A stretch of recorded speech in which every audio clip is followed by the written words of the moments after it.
everyone, it's Jules, and I'm back with another YouTube video. I know I haven't posted since the summer, but also I'm not into this whole YouTube game. I'm just making videos whenever I get an idea. So this YouTube video is going to be 14 things that no one tells you about creating art. So this is just for anyone who creates art, and I'm gonna, fill you in on some of the little secrets that no one knows other than me. I'm the only one in the world who knows.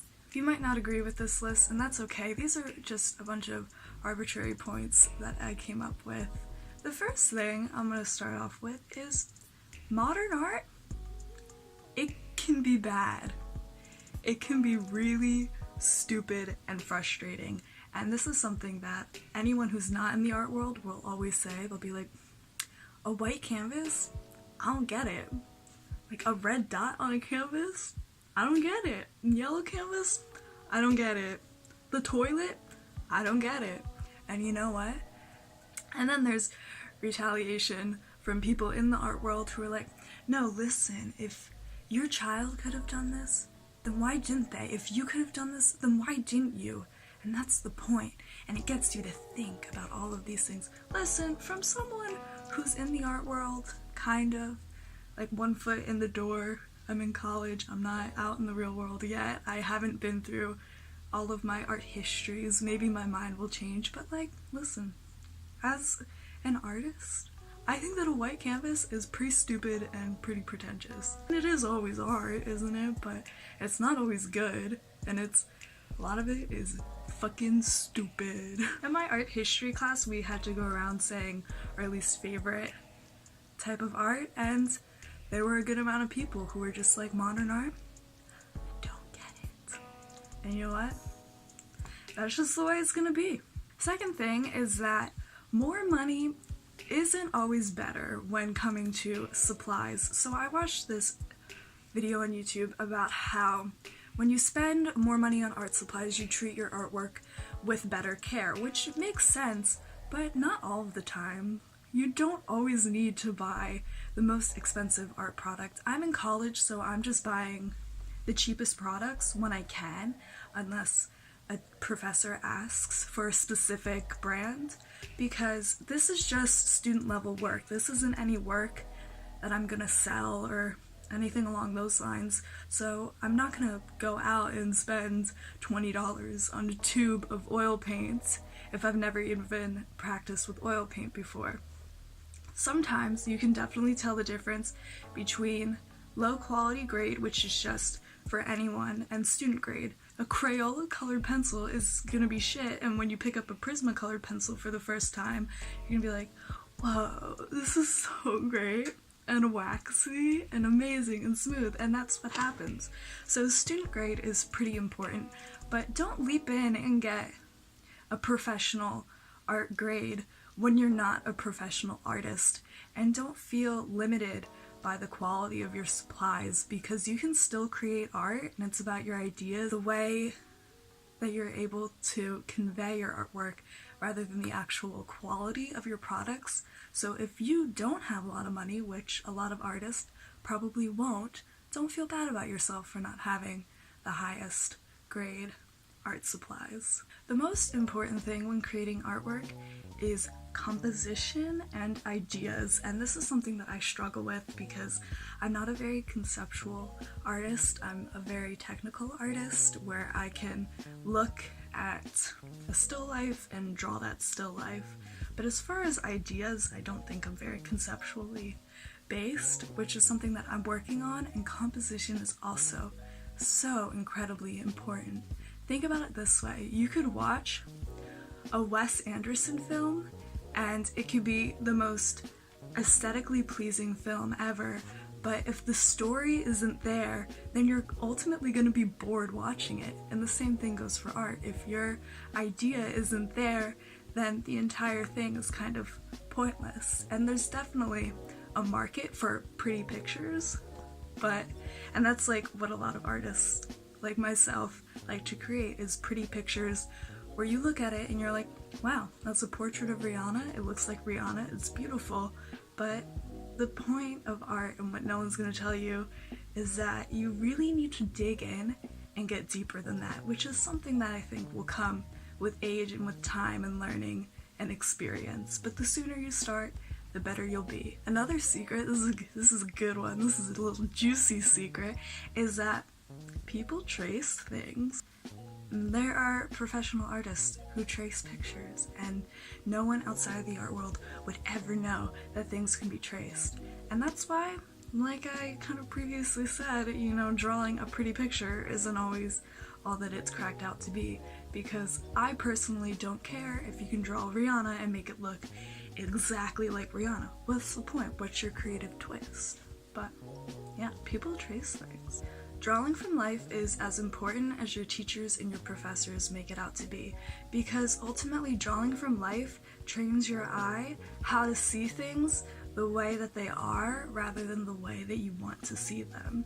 And once your eye is trained, you can look and you can be able to notice exactly what is off in the image you're trying to draw or what you're trying to recreate from life. Just looking at other people's drawings and being able to notice that the foreshortening is a little bit off, or their ellipses are off, or there's not enough space between their elbow and their waist, or something really stupid. But drawing from life, once you get that down, you can just point things out in a snap. And it's so incredible, and I always know when I'm off, but I'm at that point in my life where it's like, do I want to redraw the entire face even though it's only a millimeter off? And then that's a decision that you as an artist will have to make when you get to that point. Something that I came to the realization recently is that paintings are more valuable than drawings. I don't know why, but that's the way it is, because when you think about it, you can't name any famous drawings. They're all famous paintings. Pablo Picasso, Frida Kahlo, Jackson Pollock, Andy Warhol, Chuck Close, they're all within the past 100 years or so, and they are all painters. None of them were known for drawing. Andy Warhol did screen prints, but that's still using paint. Ink, paint. They're similar. It's not using a dry media. Here's another fun one for you. Art can be bad. It can be wholeheartedly bad. Just bad. Not, oh, someone doesn't like it. No, it's just bad. So, if you would like to look up some examples, there is the Museum of Bad Art in Boston, which is literally like this one woman and her small team looking for artwork across the United States or whatever people send her in for artwork that's bad and that is not intentionally bad. She's looking specifically for unintentionally bad art, which is very real and exists and is something that I feel like regular people might not necessarily be able to pick up on the difference, but when you're in the art world, you know. Here's a quick one. When you're an artist, you are in a constant state of vulnerability. You're also going to be in a constant state of perfectionism and a constant state of judging the appearance of everything, and that's the way it is, and there's not really a way around that. Here's a little helpful hint. You know that you're a good artist when you can critique others. When I was in 8th grade, I would beat myself up over artwork that other people created, even though that they were 24 years old. That didn't matter to me. I wasn't as good as them, therefore I wasn't as good as I wanted to be. And once you're able to critique others, so at this point in my life, I could look at the same artwork from a 24-year-old artist and think, that's okay.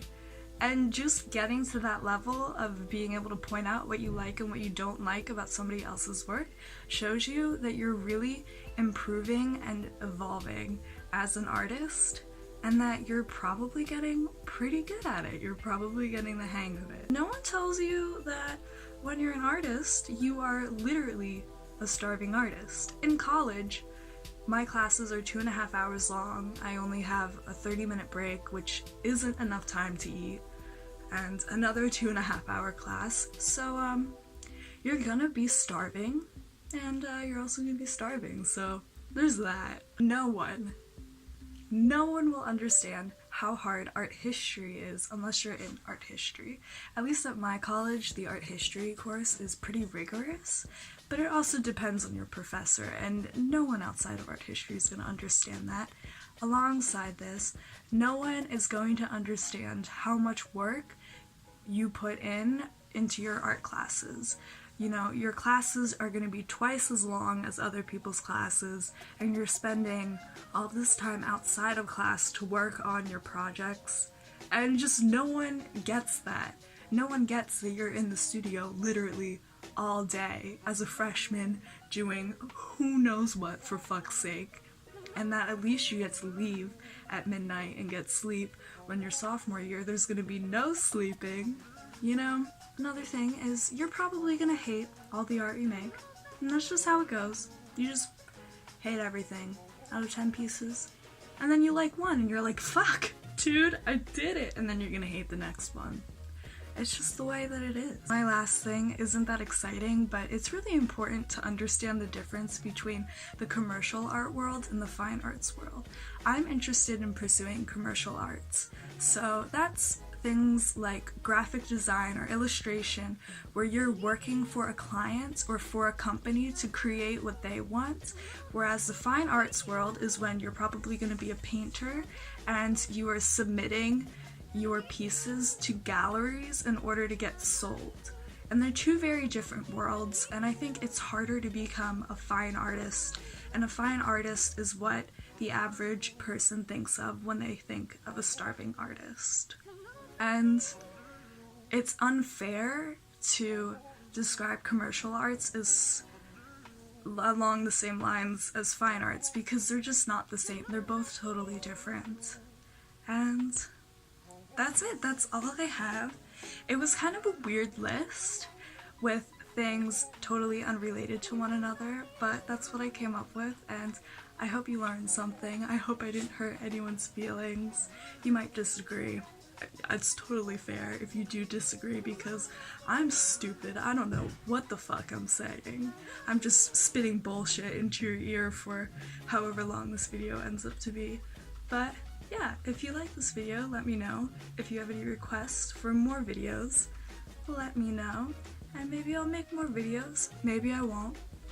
I will make more videos. It's just gonna take some time because, like I said, I want to put out content that matters, rather than spamming people's subscriptions. My websites will be linked down in the description, so my Instagram, my portfolio, my SoundCloud, all that good stuff, and I'll see you again. Yeah. Bye bye!